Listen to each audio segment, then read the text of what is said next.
I'm sure that everyone's heard about the risks associated with tobacco, but who has specifically heard about how it affects your oral health? There have been many studies that show the negative effects of tobacco. It has been proven that tobacco has a negative effects on your cardiovascular system, respiratory system, reproductive system, digestive system, and much more. I'm currently taking prereqs for the dental hygiene program at Lane.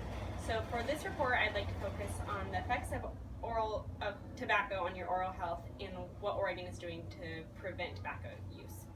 I currently am working as a dental assistant in a dental office, so I've heard a lot about the discussion of effects of tobacco on your oral health. Some of what I've heard is that tobacco causes oral cancer, gum recession, bad breath, and bone loss. Personally, I've always believed these things to be true, but I've never really researched it myself and heard the background information. For the negative effects of tobacco can lead to cancer. I've researched tobacco-related cancer, and what I found was quite unsettling.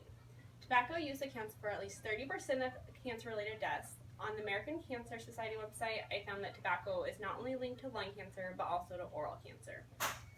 Smoking mostly contributes to lung cancer, and chewing tobacco mostly contributes to oral cancer.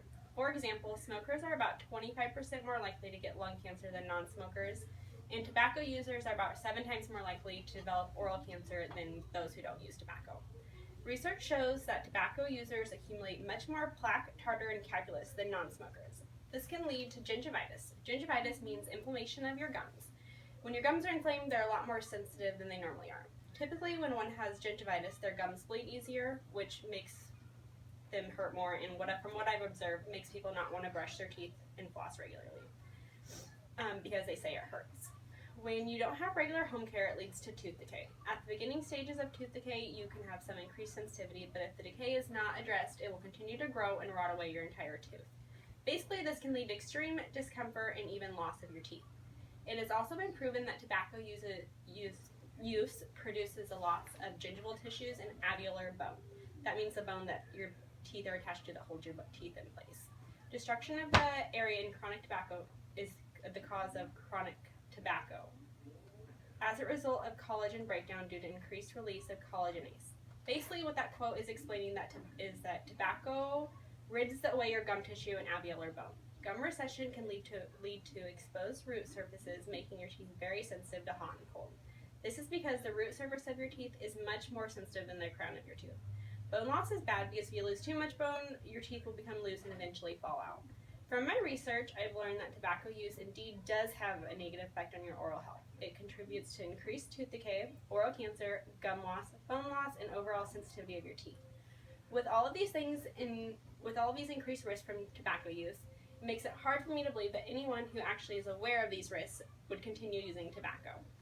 Obviously, the solution to this issue would be to prevent using tobacco. Yeah, I know it's easier said than done because tobacco is very addicting, and from my experience working with patients, most are uninterested in quitting.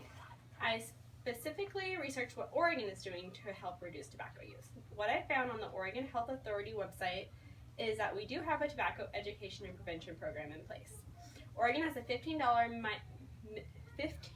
million budget that is aimed to prevent tobacco use for education and prevention. The program works to educate our community of the risks associated with tobacco and also helps support tobacco cessation. Some examples of what this budget is used for are advertisements and commercials on television, writing editorials, and supporting the Oregon Tobacco Quit Line. In the dental setting, most, if not all, dental clinics have a tobacco cessation program in place. At my office, we ask all our patients if they are smokers and if they're interested in quitting. We also explain the risks associated with tobacco and use so that they understand the effects that tobacco has on their oral health. Obviously, you can't make someone quit, but if they're interested in quitting, we give them a card to the Oregon Tobacco Quit Line, and they can either call and request information and quit help products like patches and whatnot, or if they don't call within a week, somebody from the hotline calls them and contacts them and talks to them about quitting. I personally think this is a great support system for those who are interested in quitting. From my research, I would conclude that tobacco use definitely does have a negative effect on oral health. Tobacco use can cause oral and lung cancer, gum disease, gum recession, bone loss, and increased calculus, which means hardened plaque. Even one of these risks are scary to think about, but if you consider all of the risks, I definitely believe that tobacco is a bad decision that everyone should try to avoid smoking.